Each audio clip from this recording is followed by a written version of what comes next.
सभी को जय जिनेन्द्र। ऑनलाइन शिक्षण शिविर में आप सभी का स्वागत है।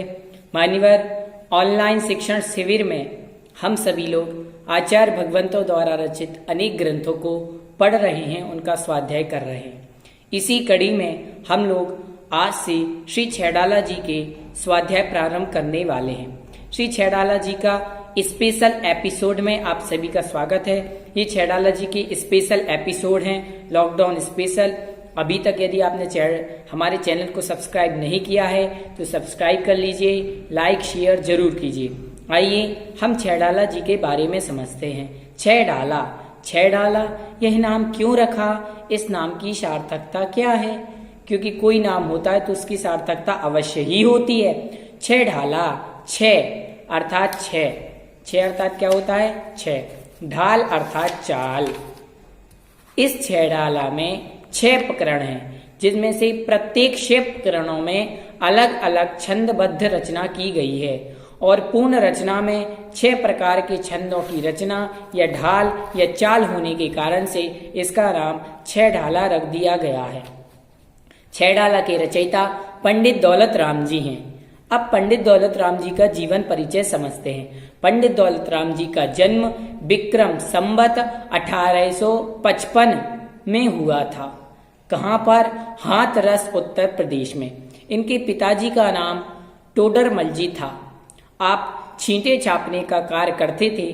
प्रारंभ में तो आपका स्वाध्याय बिल्कुल कम था, लेकिन बाद में आपने बहुत ज्यादा ज्ञान का गहन अध्ययन किया और गहन अध्ययन करने के कारण से आपने बहुत सारे ज्ञान को प्राप्त किया और उस ज्ञान को प्राप्त करके छैडाला ग्रंथ की रचना की। कहा जाता है कि आप छींटे छापते छापते कम से कम 50 से 60 श्लोक गाथाएं कंठस्थ कर लेते थे। आप संस्कृत के अच्छे विद्वान थे।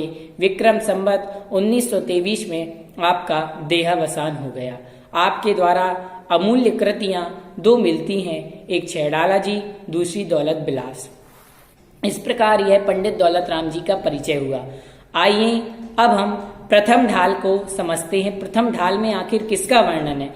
6 ढाला में 6 ढाल है, जिसमें से आज स्पेशल एपिसोड में प्रथम ढाल से हम प्रारंभ कर रहे हैं। प्रथम ढाल में चारों गतियों के दुखों का वर्णन है कि चारों गतियों में किस प्रकार के दुख हैं। 4 गतियां कौन कौन सी होती हैं? 4 गतियां सभी लोग जानते हैं, नरक गति, त्रयंच गति, मनुष्य गति और देव गति। चारों गतियों के दुखों का वर्णन है। सर्वप्रथम इसमें मंगलाचरण में वीतराग विज्ञान अर्थात केवल्य ज्ञान को नमस्कार किया गया है। आइए तो मंगलाचरण की ओर चलते हैं। सर्वप्रथम मंगलाचरण, उसके पश्चात ग्रंथ का स्वाध्याय प्रारंभ करेंगे। सभी लोग पुस्तक निकाल लीजिए और अपने दोनों हाथों को जोड़ लीजिए। 3 भुवन में सार वीतिराग विज्ञानिता, शिव स्वरूप शिविकार, नमः त्रयोग संहारिकै। मंगलाचरण क्यों किया जाता है? मंगलमय आचरण और मंगलमय वातावरण बनाने के लिए और इस ग्रंथ की बिल्कुल निर्विघ्न समाप्ति के लिए मंगलाचरण किया जाता है। ग्रंथ प्रारंभ करें इसके पहले सभी लोग अपने मन में कोई भी एक नियम ले लीजिए कि जब तक इस ग्रंथ का हम स्वाध्याय पूर्ण नहीं कर लेते तब तक हम यह चीज का त्याग करते हैं। आइए मंगलाचरण का अर्थ समझते हैं। 3 भुवन अर्थात तीनों लोकों में कौन कौन से 3 लोक होते हैं? भवन अर्थात लोक। तीनों लोकों, सबसे पहला ऊर्ध्वलोक, मध्यलोक और पाताल लोक। 3 लोक होते हैं। तीनों लोकों में सार अर्थात उत्तम वस्तु, तीनों लोकों में उत्तम वस्तु। वीतराग अर्थात जो राग द्वेष से रहित है। विज्ञानता, ऐसा विशिष्ट केवल ज्ञान। तीनों लोकों में राग द्वेष से रहित विशिष्ट केवल ज्ञान कैसा है? शिव स्वरूप अर्थात आनंद स्वरूप है, मोक्ष स्वरूप है। शिवकार अर्थात मोक्ष को दिलाने वाला है, मोक्ष को प्राप्त कराने वाला है। तीनों लोकों में उत्तम वस्तु वीतराग विज्ञान अर्थात राग द्वेष से रहित केवल ज्ञान है और वह केवल ज्ञान शिव स्वरूप अर्थात आनंद स्वरूप है, शिवकार अर्थात मोक्ष को दिलाने वाला है, ऐसे केवल ज्ञान को मैं पंडित दौलत राम त्रियोग अर्थात तीनों योगों को संहार कई अर्थात संभाल करके नमहु अर्थात नमस्कार करता हूँ। यहाँ पर पंडित दौलत राम जी ने मंगलाचरण में तीनों लोकों में जो उत्तम वस्तु है ऐसे केवल ज्ञान को नमस्कार किया गया है। प्रश्न, मंगलाचरण में किसी नमस्कार किया गया है? तो मंगलाचरण में यहाँ पर केवल ज्ञान को नमस्कार किया गया है। अब ग्रंथ लिखने का उद्देश्य क्या है? पंडित दौलत राम जी ने ये ग्रंथ क्यों लिखा? इतने सारे ग्रंथ पहले से ही थे, तो इस ग्रंथ लिखने का क्या कारण रहा? उसी के बारे में छंद क्रमांक 1 में कहते हैं। आइए छंद पहला हम पढ़ते हैं। जे त्रिभुवन में जीव अनंत, सुख चाहे दुख ते भयवंत, ताते दुख हारी सुखकारी, कहे सीख गुरु करुणाधार। जे त्रिभुवन अर्थात तीनों लोकों में, जो तीनों लोकों में जीव अनंत अनंत जीव हैं, जो तीनों लोकों में अनंत जीव हैं, वे सुख चाहें, वे सुख को तो चाहते हैं, दुख ते भयवंत और दुखों से डरते हैं। तीनों लोकों में कितने जीव हैं? अनंत जीव। पंडित दौलत राम जी कह रहे हैं जे त्रिभुवन, जो तीनों लोकों में जीव अनंत अनंत जीव हैं, अनंत जीव हैं, वे सुख चाहें अर्थात सुख को तो चाहते हैं, दुख ते भयवंत और दुख से डरते हैं। ताते अर्थात इसलिए, दुखहारी दुख को हरने वाली, सुखकार सुख को दिलाने वाली। ताते अर्थात इसलिए, दुखहारी दुख का हरण करने वाली, सुखकार सुख को देने वाली। कहें अर्थात कहते हैं, शीख अर्थात विद्या को। कौन? गुरु अर्थात गुरु, करुणाधार अर्थात करुणा को हृदय में धारण करके। पंडित दौलत राम जी कह रहे हैं कि इस तीनों लोकों में अनंत जीव हैं, जो सुख को तो चाहते हैं लेकिन दुख से डरते हैं, भयभीत होते हैं। इसलिए दुख को दूर करने वाली, सुख को दिलाने वाली ऐसी विद्या को, ऐसी सीख को हमारे गुरुदेव हम पर करुणा करके कहते हैं। यह यहाँ पर ग्रंथ का उद्देश्य है। ग्रंथ का उद्देश्य क्या हुआ? बताइए जल्दी। ग्रंथ का उद्देश्य हुआ कि दुख को दूर करना, सुख को लाना, उत्तम सुख को प्राप्त कराना। उत्तम सुख कहाँ है? मोक्ष में। आकुलता रहे सुख मोक्ष में ही है। चलिए अब आगे संसार भ्रमण का कारण क्या है और गुरु शिक्षा सुनने का उपदेश हमें कैसे दे रहे हैं, इसके बारे में समझते हैं। छंद क्रमांक 2। ताही सुनो भवि मन थिरियान, जो चाहो अपनो कल्याण, मोहे महामद पियो अनादि, भूले आप को भरे मतवादी। ताही अर्थात उस गुरु की शिक्षा को, जो पहले छंद में कहा था ना कि गुरु करुणा करके विद्या को कह रहे हैं, तो कह रहे ताही अर्थात उस गुरु की शिक्षा को सुनो अर्थात सुनिए। कौन सुनिए? भवी जीव, हे भव्य जीव, तुम उस गुरु की शिक्षा को सुनो। कैसे सुनो? मन थिर आन, अपने मन को थिर अर्थात स्थिर, आन अर्थात करके, अपने मन को स्थिर करके सुनो। ही भव्य जीव, यदि तुम अपना कल्याण चाहते हो, आगे कहेंगे जो चाहो, यदि तुम चाहते हो अपनों अर्थात स्वयं का, कल्याण अर्थात हित, यदि तुम अपना हित चाहते हो तो हे भव्य जीव, तुम उस गुरु की वाणी को, गुरु के उपदेश को अपने मन को स्थिर करके सुनो। पंडित दौलत राम जी क्या कह रहे हैं? यदि आप अपना कल्याण करना चाहते हैं तो गुरु की उस शिक्षा को आप सुनिए। अब संसार में भ्रमण का कारण क्या है?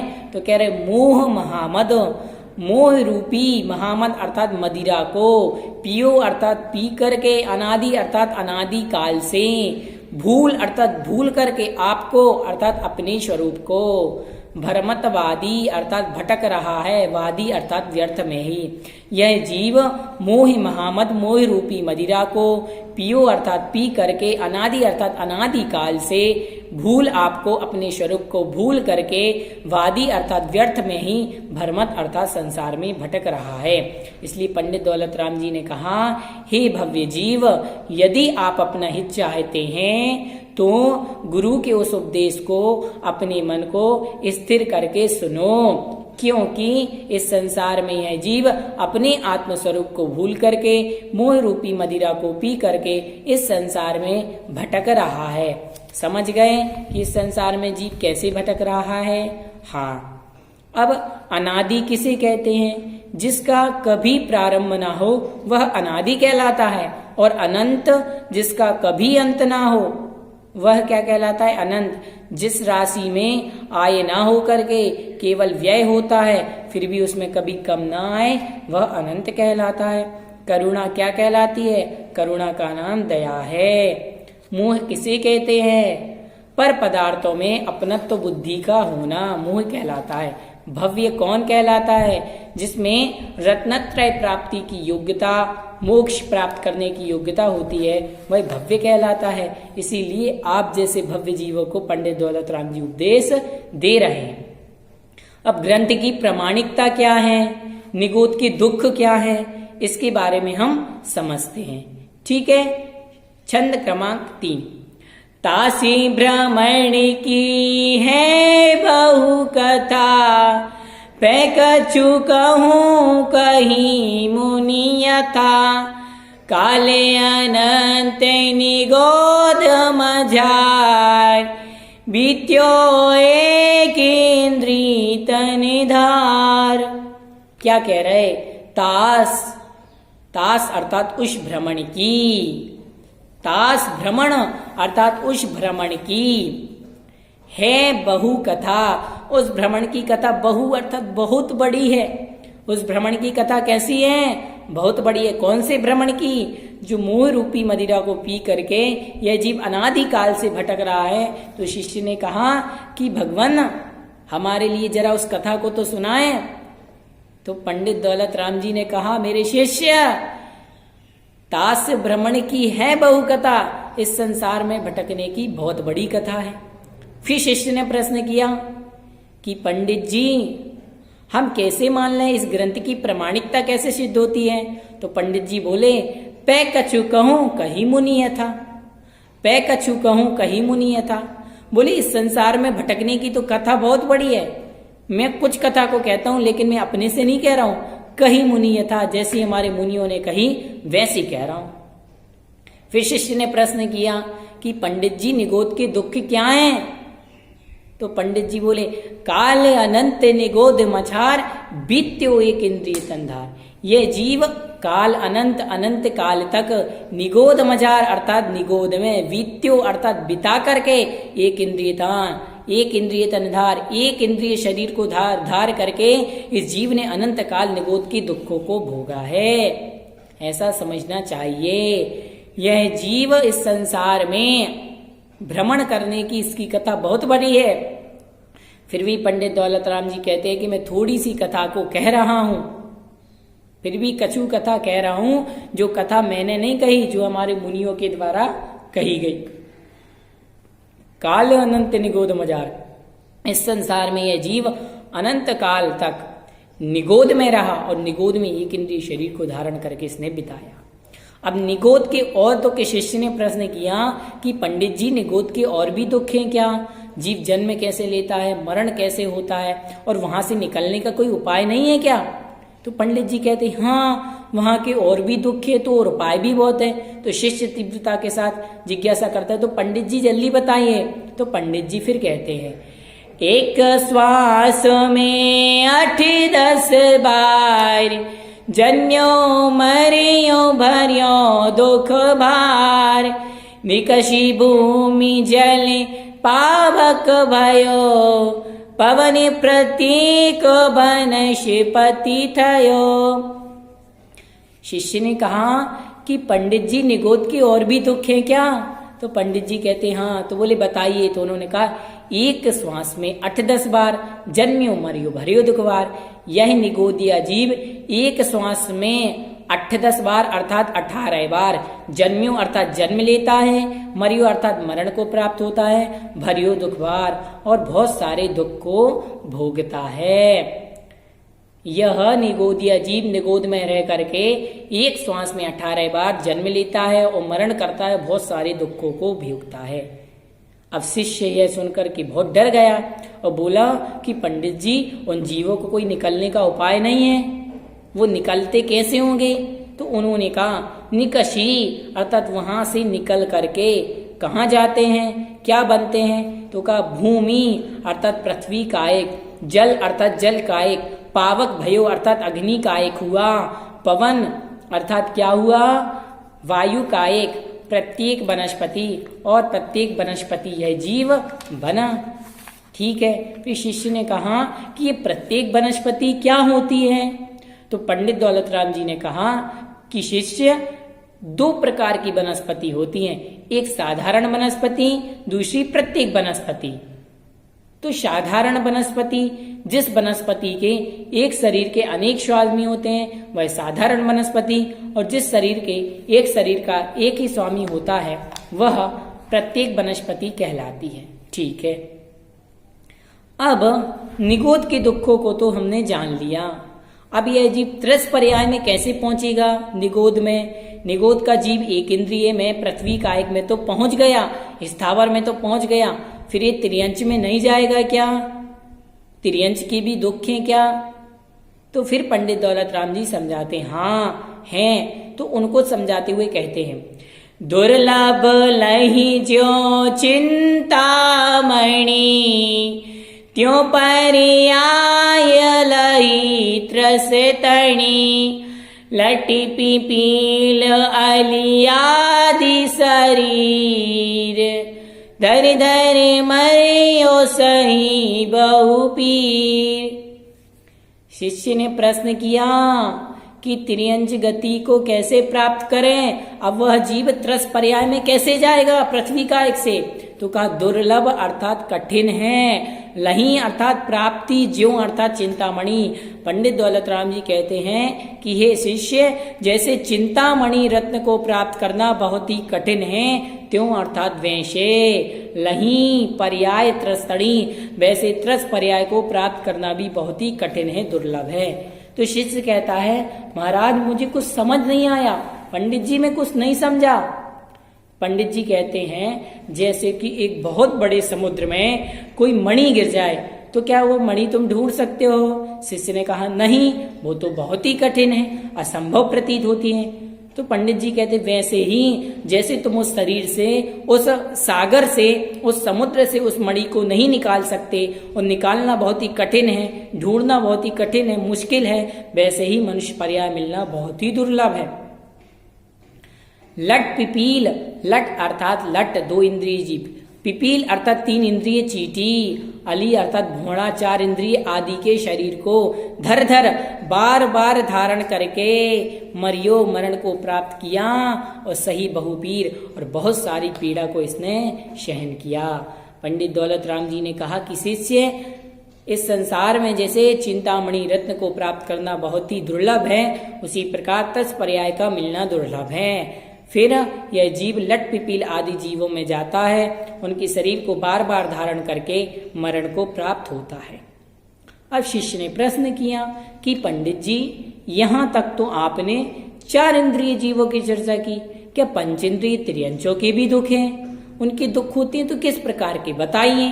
तो फिर पंडित जी उसकी जिज्ञासा का उत्तर देते हुए छंद क्रमांक 6 में कहते हैं कबहु पंचेंद्रिय पशु भयो मन में न निपट अज्ञानी थयो सिंगादिक सैनी है क्रूर निबले पशु अति खाए भूर। कह रहे कबहू अर्थात कभी यह जीव पंचेंद्रिय पशु भयो, पंचेंद्रिय पशु भयो अर्थात हुआ। हे शिष्य, कभी यह जीव पंचेंद्रिय पशु हुआ या बना तो मन बिन निपट, मन के बिना निपट अर्थात अत्यंत अज्ञानी थयो, अज्ञानी हुआ। यह जीव कभी पंचेंद्रिय पशु भी बना तो मन के बिना अज्ञानी बन गया, और यदि सैनी भी बना तो सिंह आदि सैनी है क्रूर, और शेर आदि के रूप में यह सैनी बना तो क्रूर हुआ। शेर क्रूर पशु होता है, तो इसने क्या किया, निबल पशु अपने से निर्बल पशुओं को हति अर्थात मार करके खाए भूर। उस अपने जीव को इसने क्या किया, बहुत ही त्रियंचों को मार मार करके खाया। शिष्य प्रश्न करता है कि महाराज पंडित जी, ये सैनी और असैनी क्या होता है? तो पंडित जी कहते हैं पंचेंद्रिय जीव के दो भेद, सैनी और असैनी। सैनी अर्थात जो मन से सहित होता है, जिसके मन होता है वो सैनी, और जिसके मन नहीं होता है वो असैनी। तो कहता जैसे उदाहरण, तो सैनी में तो मनुष्य, गाय, बैल, मनुष्य आदि आ गए। असैनी में कोई कोई तोता और जल में रहने वाले कुछ सर्प, ऐसा यहाँ पर बताया है। अब पंडित जी से फिर जिज्ञासा करता है, पंडित जी क्या त्रियंचों के और भी दुख हैं? नरक प्राप्ति का कारण क्या है? उस नरक में क्या क्या दुख होते हैं? देवगति के दुख क्या है? त्रियंच गति के दुख है, मुझे बताइए ताकि मैं इन दुखों को जानूं, और दुख को जान करके फिर इन दुख से दूर हूं। तो पंडित जी कहते हैं आपकी इस जिज्ञासाओं का समाधान अब हम अगली कक्षा में करेंगे।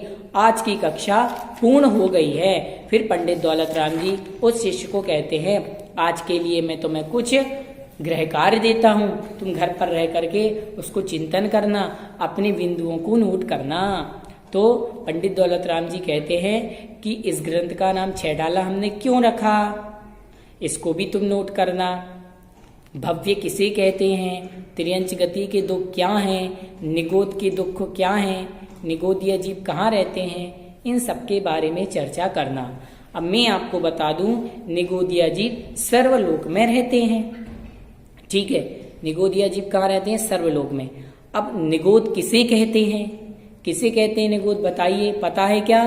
चलो हम बताते हैं। साधारण नाम कर्म के उदय से एक शरीर के आश्रित अनंत जीवों का समान रूप से रहना निगोद कहलाता है। निगोद में एक श्वास में 18 बार जन्म मरण होता है। निगोद के दो भेद, नित्य निगोद और इतर निगोद। नित्य निगोद किसे कहते हैं?